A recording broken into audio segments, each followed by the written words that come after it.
Good afternoon, traders. This is Christian from Tribeca Trade Group. Happy Monday. This is your end of day market recap for May 15th. Let's get right to the themes of the day. Stronger breath for a change. And those small caps, micro caps that have been really dogging the market actually led today pretty nicely. IWM was up 1.2%.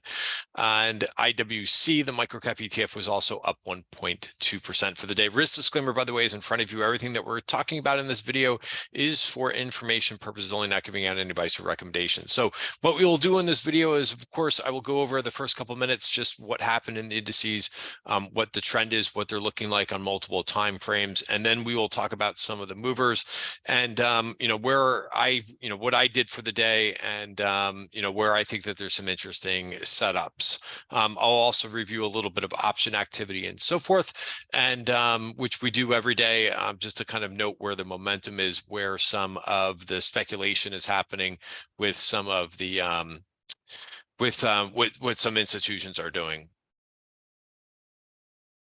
Before we get to that, you'll notice that in my charts, I'm using a particular indicator based on volume at price. If you want to know more about some of the definitions, I'll talk about value areas. I'll talk about virgin point of controls. You can click right on my pinned tweet on Twitter, right? You could click right here. And to be a member of the Tribeca Trade Group, we do start our live trading session every day just after 9 o'clock in the morning. But, I fill in all types of chart setups and all the news, which basically starts at about 7 o'clock in the morning. But the live trading session starts at 10 after. And then I also will go ahead and send out midday what the themes of the day are and particular chart setups, as well as any new trades that I got into for the day. So a lot of that is really kind of tailored to both full-time traders and part-time traders in case you cannot be in the trading room. So that said, let's get into the price action. We'll talk about the S&P. Of course, nothing has really changed here. The S&P was up about a little bit more than 0.25%. 41.73 resistance, 41.15 is support. So nice little trading day, but overall, the trend and nothing really has changed too much for the week. How does this look in terms of the new value area for the week? Remember, once it comes to Monday, we get a new value area on the 1 hour chart. That value area where you see 41.57 as well as 41.31, which is your support, will stay the same all week long. It's based on all of last week's price activity. So right now we're still basically trading in that range for the last month as well as for last week, right? And until we break that, there's really not much else to kind of say other than we're range bound and we're basically waiting for something bigger to happen right now in the S&P, right? And that's the best that we could do. We've got our levels. We'll continue to watch them and we go from there. Qs, of course, look much different, right? The Qs we know have been trending, right? They've been trending now, for the better part of this year, but for the month as well, right? Notice that if we go back to that S&P chart, we're inside value. The Qs right now are trending above value, even with Friday's volatility. It was a little bit of volatility, it wasn't a lot, but we closed off the lows and we stayed above the 5-period moving average. So these short-term moving averages really kind of come into play in my analysis once we begin to trade above or below the value areas. And right now, we're trending here, right, on the daily chart. So the 5-period moving average, until this really breaks or the price action goes below here, there's not much to really analyze. You want to keep your analysis as simple as possible, in my opinion, so that you don't waver from what you're doing. But, for me, as long as price stays above the 5-period moving average, I know that we're trending, right? Also on the 1 hour time frame, it's going to look different than the S&P. Why is it going to look different than the S&P? Because price is above value for the week. All right, let's get to those small caps, which did lead today, up 1.2%, right? Where are we in terms of the daily chart? Well, I have a level for you to watch. I have probably two things to watch here. Number one, this is the real, it's only I guess, the second close inside the value area for the month of May. Remember, we're at the midpoint of May at this point, the 15th. Here was where we kind of started the month, and this kind of got rejected in here, but we're trying to turn the corner again. That support to watch is 174.32. The other thing to watch, I think, is the 50-day moving average. Notice how the price touched here on the first attempt of that. It's the first time that prices kind of come into the 50-day moving average, or come into contact with the 50-day moving average since the breakdown in March. Okay, so that's a little bit different, right? Even though price tried to kind of change directions here at the beginning of the month, look at how far away the 50-day moving average was. So sometimes these moving averages need to kind of catch up to the price action. I would also watch, we are above value, so watch 174.30, right? And that's on the 1-hour chart. So Qs and IWM are trading above value to start the week. All right, let's talk a little bit about some sectors, right? Let me just move this back out to the daily chart.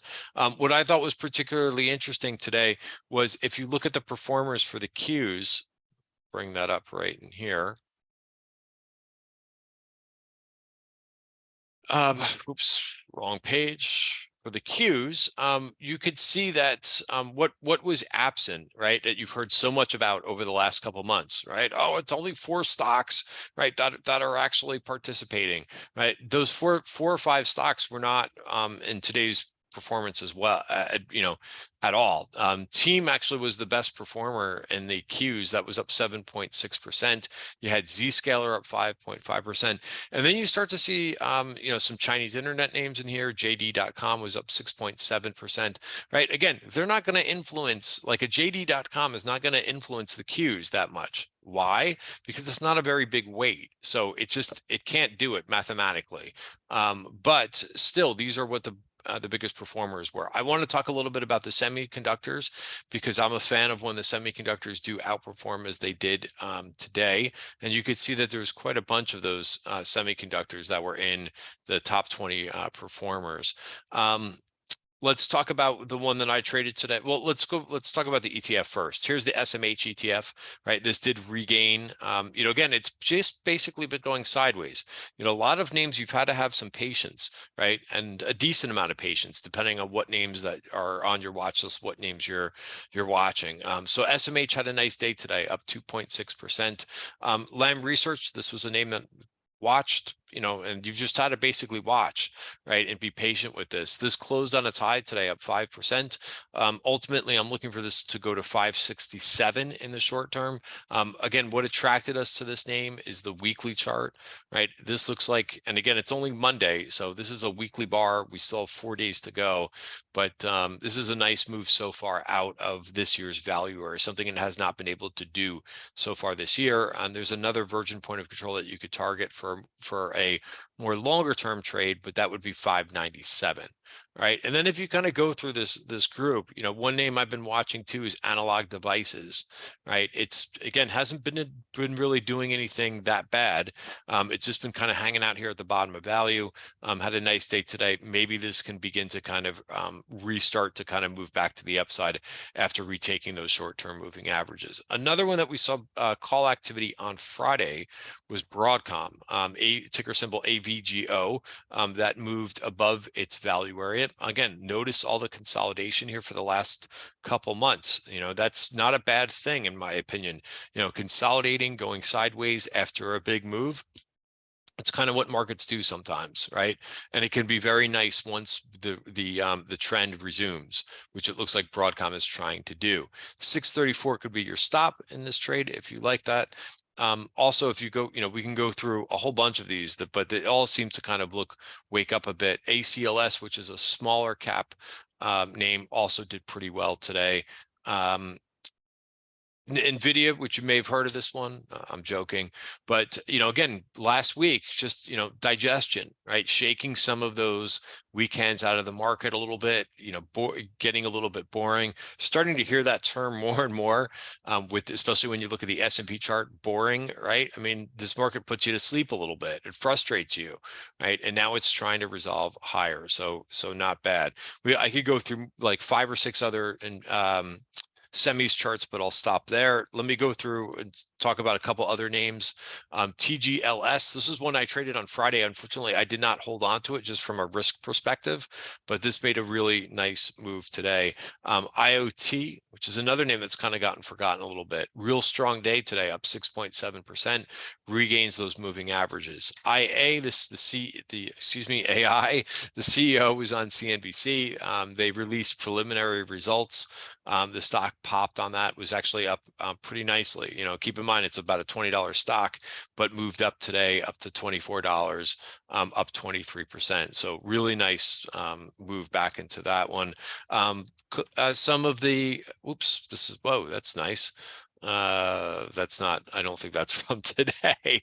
That's, I'm looking for Skechers, SK, there we go. SKX. Wrong. See, sometimes you put in the wrong symbol, you find something interesting. But we talked about this one in Friday's video, right? This was putting in a nice like bull pennant, bull flag, whatever you want to call it, and is resolving higher, right? Real nice move out of this one. And then it's really kind of, you know, a few other names that look pretty interesting. You know, some names that had good earnings, like a Bentley Systems. This is a software name.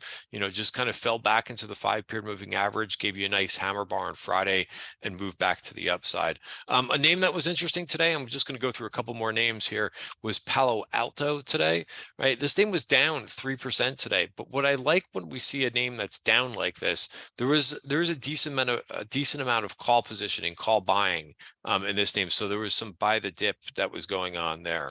Another one that's on my radar, which I haven't really traded in a while, but just kind of been watching it since it reported earnings, is Shopify. Notice that it's, you know, it's settling in here, right? Maybe give it a little bit more time, but I'm just starting to kind of add that to our watch list. One more large, I'm gonna, you know, it's important, even though the, you know, mega cap FANG stocks didn't really do much today. It's important to kind of have alerts and be patient and wait for that next move. For now, I've got an alert set at 310.07. That's the top of this week's value area. And if it does break, I'll be ready to go and ready to trade it. And then finally, just the biotech group. You know, really nice. This is something else that we talked about in Friday's video. Notice that we did take out a 1-hour VPOC. We're now digesting a little bit, and that was this afternoon. But I think that this is trying to really kind of trend at this point. Very nice when you have these little 3-day inside days on, you know, not crazy volume, right? And then you have a nice strong volume day, you know, on this up day. So for now, it's above its 200-day moving average. It's also above its trend line, right? And it held its trend line on Friday. So I find that constructive. As always, I mentioned in the beginning of this video, right, about that Tribeca Trade Group, we start our live session at 9:10 in the morning. I also provide a continuous updated spreadsheet, right, and this for our watch list, right, for names that basically you could see Lamb Research is highlighted in blue because I got into that name today. But you know, we want to keep tabs on different setups, right, and what the performance is, what the trigger is, which is based on the market webs. This is all linked to Bloomberg API, so I get all the live, you know, updates and so forth and alerts. But we continue, you could see the dates on here, and I continue to add names. I'll be adding, you know, a couple other names that we found today as well, and we'll go from there, guys. So that's it for Monday's video. Again, check out tribecatradegroup.com to be a member, and hope to see you in the trading room bright and early tomorrow morning. Have a great night. See you tomorrow.